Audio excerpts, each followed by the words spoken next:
Nehemia, probably to summarize the whole event, you made it so that I could still believe in Yeshua. Wow.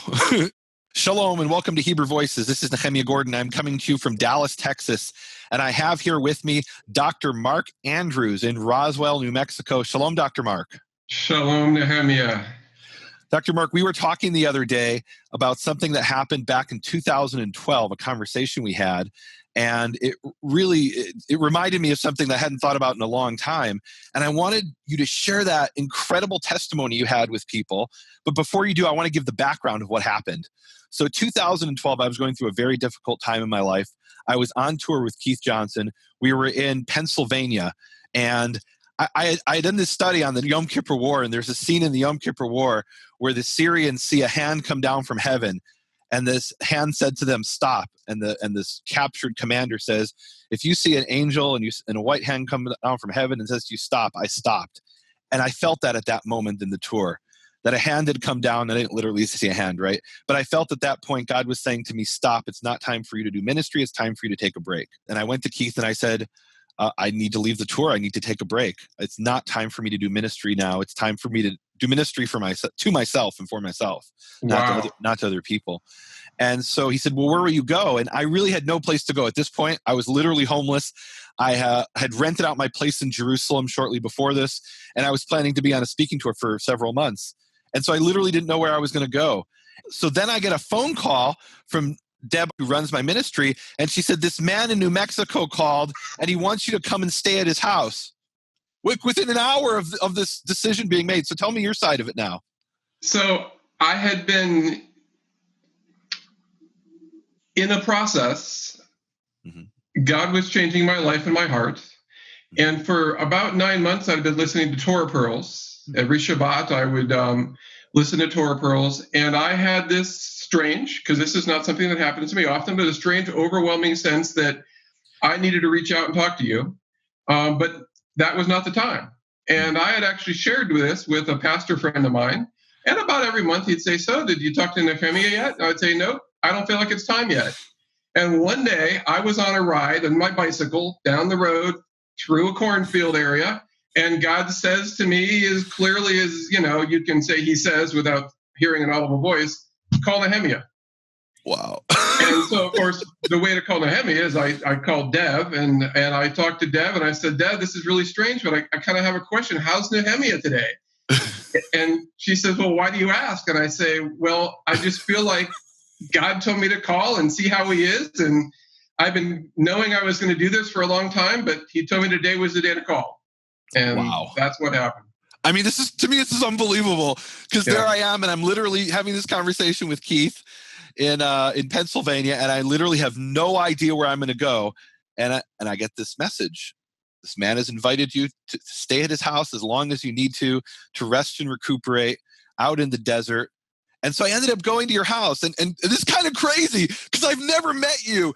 I think I spoke to you on the phone once that day when we got the ticket. Other than that, I have you ever see the movie Misery, which is it's a Stephen King where this author goes and visits this person and she breaks his legs and keeps him locked up in the basement. So I don't know if that's what it's going to be, but I just know that God is telling me I'm not supposed to be doing what I was doing. I was supposed to be doing something else and ministering to myself, like I said.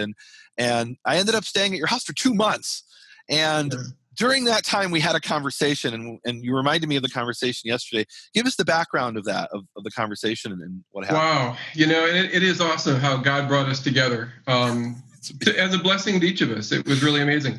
I had postgraduate degrees in both medicine and theology. Mm-hmm. I had done some of both of those things usually throughout my entire life. I was a pastor when we met, pastor of missions. I had been a missionary. And I am at this point a pastor of missions at a fairly large church in New Mexico. And one of the things I did was prison ministry. And so I was in charge of that. And we would hand out Bibles to the prisoners. And over time, I quit handing out the entire Bible because that first 2/3 was just so confusing for them. And they would ask questions that were awkward, and I didn't know how to answer them. And so I started just handing out New Testaments. But I had this nagging feeling for decades in my life that we were missing something. There was some sort of intellectual dishonesty going on, and some of what we believed wasn't logical. And one day it kind of came to a head when my daughter wanted to get a tattoo. And I went into the Bible to read about why she couldn't have a tattoo and explain to her why that was a bad idea. And of course, I came across passages that suggested I couldn't trim my hair and all sorts of things. And I realized I have no idea what my Bible really says or how I'm supposed to be interpreting it, but I've been in ministry for years. And so I'm dealing with some issues here. And one day, my wife says, we've been planning on going to Israel for a long time. Let's go. So we went on a tour to Israel. And of course, the first 8 days or 10 days or so, we're seeing various sites around Israel, and it's awesome. But I remember, 3 days before the trip was over, we went up to Jerusalem. And on that bus ride up, it hits me all of a sudden. Oh, my goodness, this is real. It's all real. Then I have the follow-up thought of, well, what was it before? Because you're a pastor. It was supposed to be real prior to this, but that started me on a journey.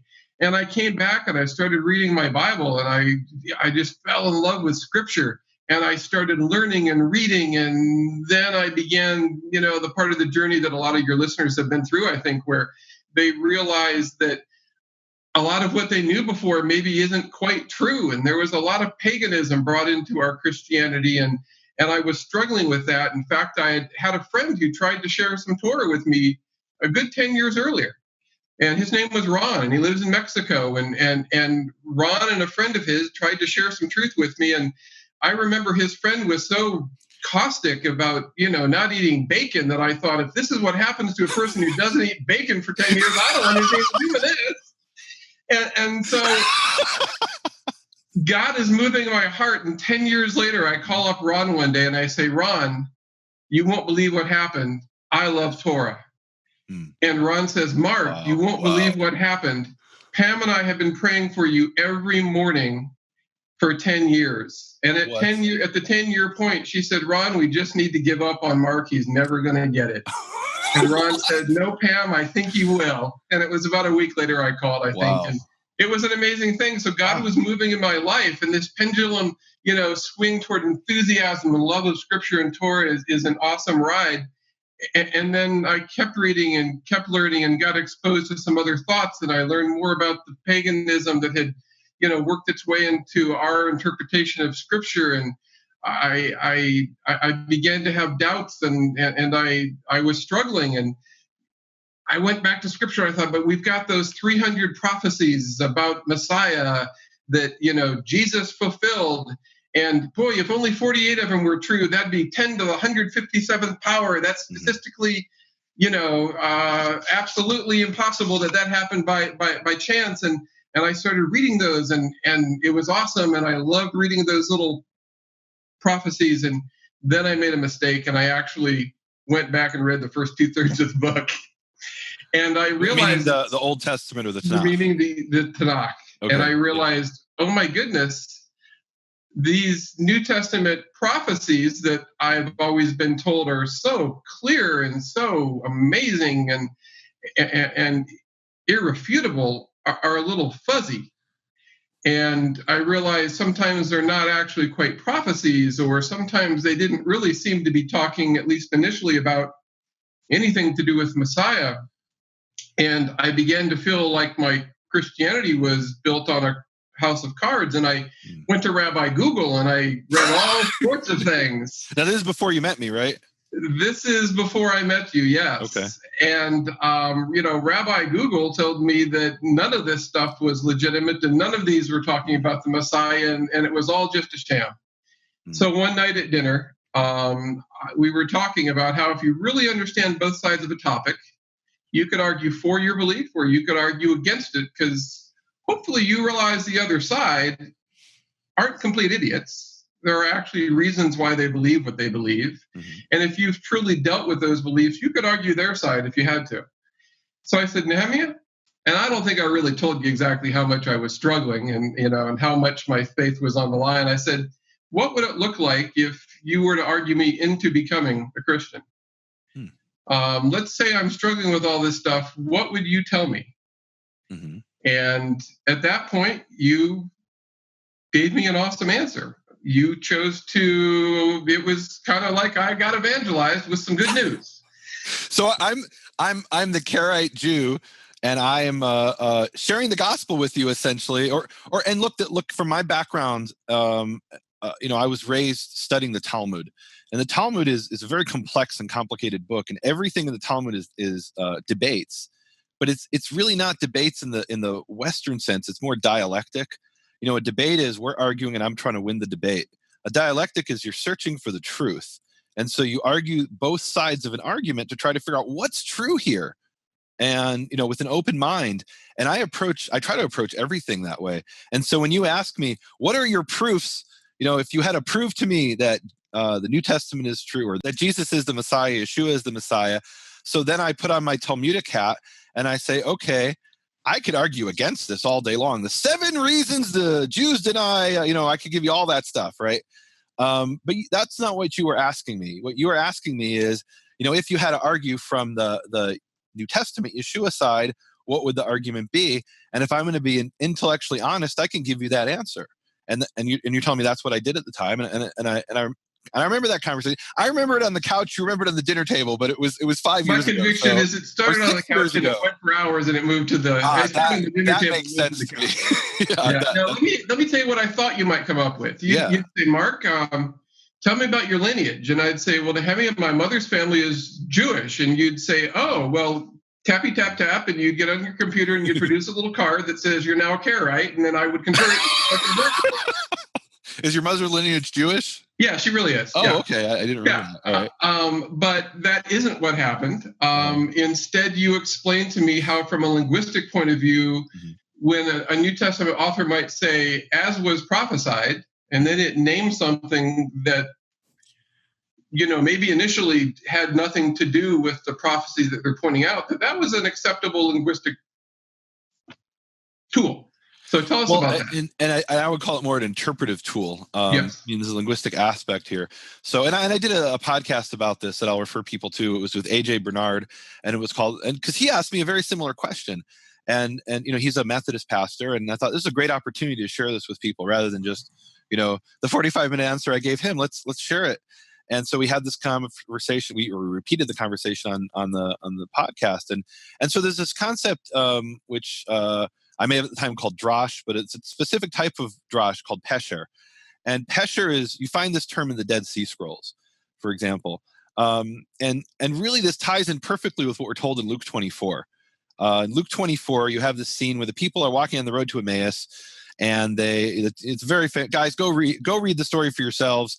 It fits perfectly with the pesher concept, because what it shows is that the disciples of Yeshua were not aware of the later interpretation of the 350 or so messianic prophecies. They didn't understand those prophecies the way they're obvious today to Christian missionaries. And how do we know that? Because it says that they didn't, they said, this is a disaster. I'm paraphrasing, right? They thought it was a complete disaster walking on the road to Emmaus, that Yeshua had been killed and was 3 days in the grave, and now the tomb was empty. Why weren't they shouting for joy the tomb is empty? Because they didn't have this understanding at that time until he explained it to them. And what you take away, what I read in the Luke 24 account, is that you can have these understandings if that's what's revealed to you. And meaning these aren't what we would call pshat. They're not immediately obvious when you read them in the context, and they shouldn't be treated as such. So for example, Hosea chapter 11, verse 1, I called my son out of Egypt. Well, the second half of the verse and the 2 verses later, it's talking about how my son committed idolatry. Well, that's not talking about Yeshua in the context, meaning the pshat, which is the plain meaning based in the language and the context is, it's talking about Israel, who was taken out of Egypt, in the desert worshipped the golden calf, and then in Israel worshipped other idols. That's the contextual meaning. But what they do in this pesher method that was used in the Second Temple times, you find it in the Dead Sea Scrolls and in rabbinical literature and in Karaite literature. So Jews used this for over 1,000 years. You find they say, okay, well, we know that God wouldn't do something so momentous as the destruction of the temple without it being mentioned in the Bible. The second temple, I mean. So then they go find a verse that describes the first temple, and they say, this foretold the destruction of the second temple. And you say, wait, in the context, it doesn't say that. We know it doesn't say that in the context. We're not idiots. But we have this statement in the prophets that God doesn't do something without revealing it to his servants, the prophets. So now we're looking at it from a Pesher perspective. Now, the thing with the Pesher perspective is that by and large, you first need to know what the outcome is. In other words, you need to know the temple was destroyed by the Romans, and there's no way God destroys his own temple without telling that to his servants, the prophets. And in the case of Luke 24, Yeshua, based on what Luke describes him as, he knows who he is, foretold in those prophecies, and he then reveals that to the people walking on the road to Emmaus. And it says there, he explained to them all the things concerning him in the law and the prophets. So look, those things haven't been revealed to me, but I can understand how from a Pesher perspective, you read those things and come to those conclusions. And I think Christian missionaries do themselves a disservice when they say, we have 300 in prophecies, and just look, who else could they be talking about? They have to be talking about Yeshua. And they're missing a component there. The component is, first you have to have the faith in Yeshua, and maybe it has to be revealed to you, and then you can see how these things then confirm that. Whereas if you're coming from my perspective, I didn't grow up with the faith in Yeshua. That's never been revealed to me. I read those and I say, well, I'm looking at these from I understand the Pesher perspective, but that wasn't revealed to me.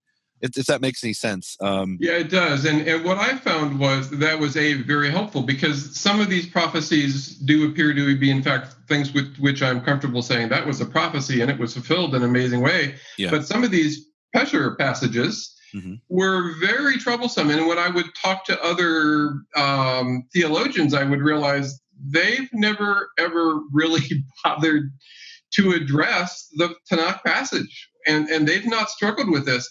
We just read it in books. We reprinted in other books, and other people quote other people who are quoting other people. And there was a lot of ignorance, and it caused me issues.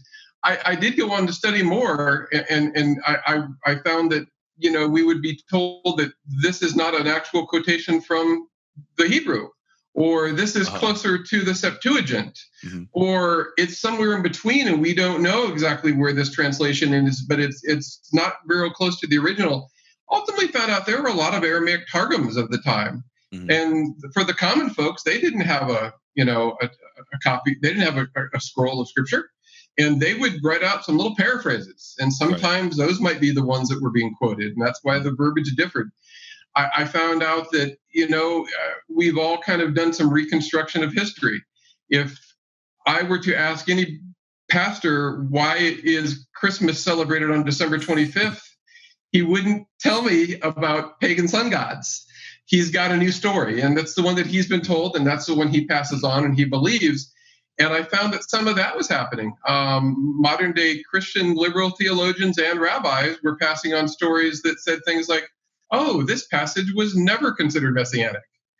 Well, you go back and you find out that sometimes as many as 456 messianic passages were believed to be messianic at the time that aren't anymore, that they don't really quite admit were. And in fact, and sometimes in those targums, they would actually get really loose with the translation and just put it in the word Messiah. Yeah. Well, so the Targum is paraphrastic. That's the term scholars use. It's a paraphrase. Right. And Aramaic in particular tends to be, especially on the prophets. So I'll just give you an example. Isaiah 53, the counter missionaries will tell you it was never interpreted as a messianic prophecy. You open up the Aramaic Targum and you see the word Mashiach, which is Messiah. However, so then you ask the question, so why didn't the disciples of Yeshua walking on the road to Emmaus know, hey, we knew you were supposed to die and rise on the third day.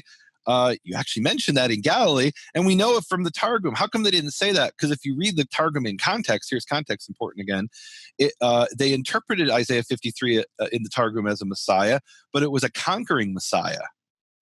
And so it's really interesting. They use the word Messiah, Mashiach, an individual who's going to fulfill that role, but it's someone who's winning a battle. And it talks there about this, the part that the New Testament interprets and Christians interpret as referring to the suffering, the stripes that Yeshua received and those things. So that actually talks in the Targum. If I remember correctly, it's describing the Gentile nations who've come to war against Israel. They're the ones who are going to be stricken, right? So they had some of this broader understanding that this is messianic, but they didn't understand it in the way that it was explained to them according to Luke 24 on the road to Emmaus. Now, you said Absolutely. something to me yesterday that made me said, I need to share this with people. You said something to the effect of you gave me the ability to continue to believe. So talk about that. I don't know that I could phrase it better than that. My faith was in a place of crisis. I was reading folks who told me that there was never a legitimate reason to believe that any of those references could have had anything to do with Messiah. And your love of the truth and your understanding of ancient texts and that tool of that Pesher allowed me to realize the people who wrote the Brit Hadashah weren't idiots. They knew what they believed. They understood Hebrew. They understood Aramaic. They understood those devices. And it wasn't an attempt to hoodwink people 2,000 years later.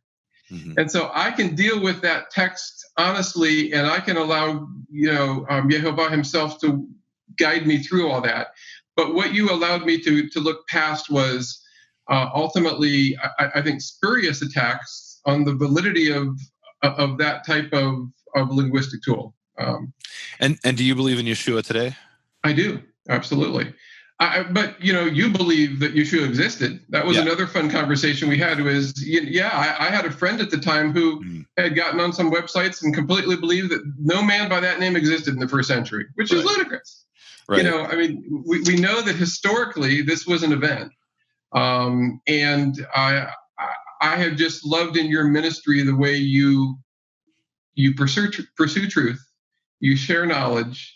And part of your understanding of ancient documents and ancient languages allowed me to realize that those New Testament documents were not setting out to fool us, to hoodwink us. They were a legitimate way of conversing with those Tanakh texts. Nehemia, probably to summarize the whole event, you made it so that I could still believe in Yeshua. Wow. Okay, so now I've got to do what my friend Keith would call damage control, because there's going to be some Jews out there who want to tar and feather me. What on earth am I doing? Essentially helping you salvage your faith in Yeshua. And look, I believe God does everything, right? If I was there at that moment, then I was a tool that he wanted me to use for his purposes. But look, I think it's a valid question that some of the Jews listening to this are going to have. Because their approach, or the approach of some Jews, is there's no reason you should be talking about Jesus or Yeshua unless it's to convince people to deny him. And that's not what I feel called to do. That hasn't been the focus of my ministry, of what I've been doing for years. And look, I in a sense, I started out that way. My mentor was a counter missionary, and I was expected to follow in his footsteps. And I would have these conversations with people. And I felt like, first of all, this isn't intellectually honest, because I'm talking to someone who doesn't know what the response is, and I know what he should be saying, but he doesn't. That's first of all. But also, I felt like this is pointless. I learned so much more from interacting with people and trying to find common ground than I do from trying to win a debate. I find dialectic so much more productive than debate in that respect, going back and forth, trying to find out what the truth is. So I want to bring this statement, I'm going to paraphrase it, from Maimonides, Rambam. He makes this statement about Yeshua. He says that God used Yeshua to bring the knowledge to the world of the concept of Messiah. In other words, but before Christianity existed, before whatever you call it, right? 2,000 years ago, you could travel to most parts of the world and they had no concept of a Messiah. And in other words, what Maimonides is saying is, look, we're Jews. We don't believe that he's fulfilled these messianic prophecies.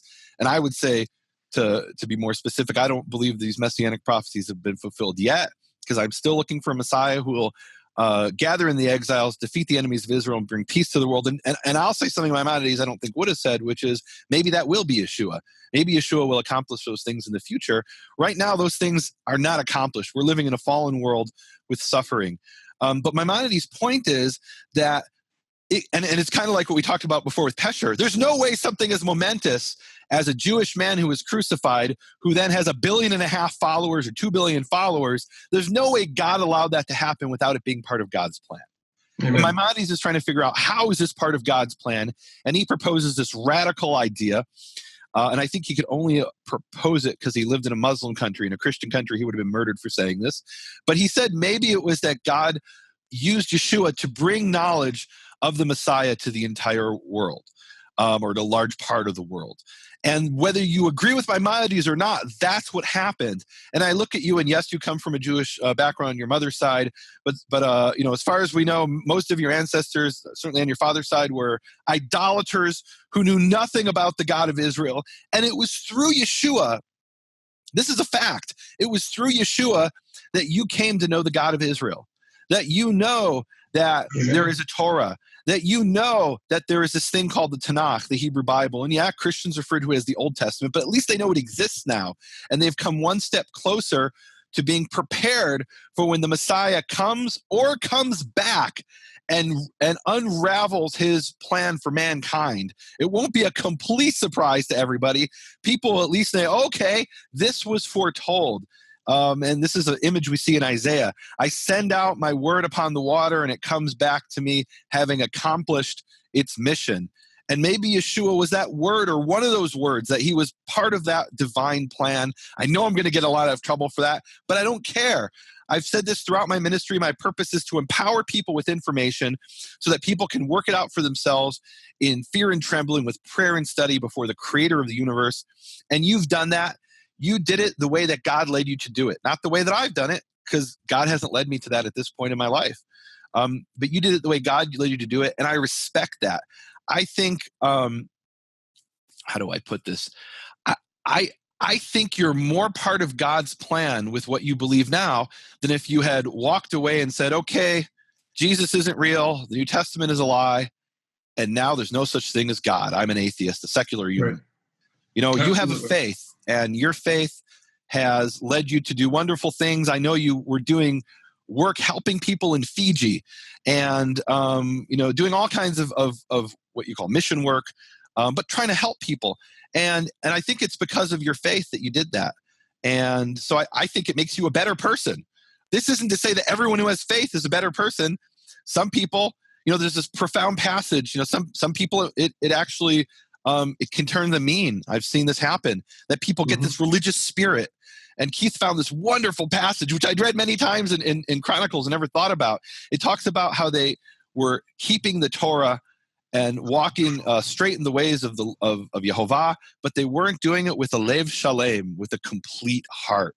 And look, that happens, but you're doing, I think, if you don't mind me saying, I think you're living according to the best you can, the word of God with a complete heart. And I think it's a wonderful thing that you have this faith. I don't think that's something that I need to destroy. That's not what I'm called to do. No, and you've been a blessing. You've built it up. What to your followers that we mentioned who aren't Christian, one of the things though that you have done is you've introduced a lot of people to not the Greek Jesus so much as the Hebrew Yeshua, who loved Tanakh, who loved Torah, who obviously loved the Jews, who wept when he looked at Jerusalem and was looking forward to that Messianic kingdom when we would all be drawn back together. We need more people in the world like that. We need more people in the world who love Torah. Dr. Mark, I was raised that whenever you said the name Yeshua, you were supposed to call him Yeshu, which we were told is an acronym for his name and memory. May his name and memory be blotted out. And now I would never say that because I look at Yeshua as a brother. He's actually my cousin, and I'm not trying to be funny. I've done my genealogy, found out I think he's like my 33rd cousin or so. I don't remember the exact number. But he's literally my cousin, and he is a person who has had a profound impact on nearly 2 billion people in the world. And so we should at least acknowledge that and understand that. And, we have a perspective on it as Jews that it's, like Maimonides explained, but it has brought people to all over the world to know the God of Israel. People who, if we came to them with the Torah, I don't know if they would have been prepared immediately to accept it. These were people who were, engaging in human sacrifice and, literally like, the Scandinavians, for example, who used to cut people's back open and pull their lungs out from their back. And horrific things. And now these people know about the God of Israel. And so I do believe this is part of the creator of the universe's plan. And I don't understand the entire plan. Right? I don't. I'm like Job. Why is this happening? Why are some things happening to me, to other people? There's horrible things that are happening in the world. I don't know how it's part of God's plan, but I do believe it is because he's in control of the universe. And anything else you want to share, Dr. Mark? Just thanks, Nehemia. We all love you and your ministry, and it has been a blessing to know you over the years. Would you end in prayer? I would love to.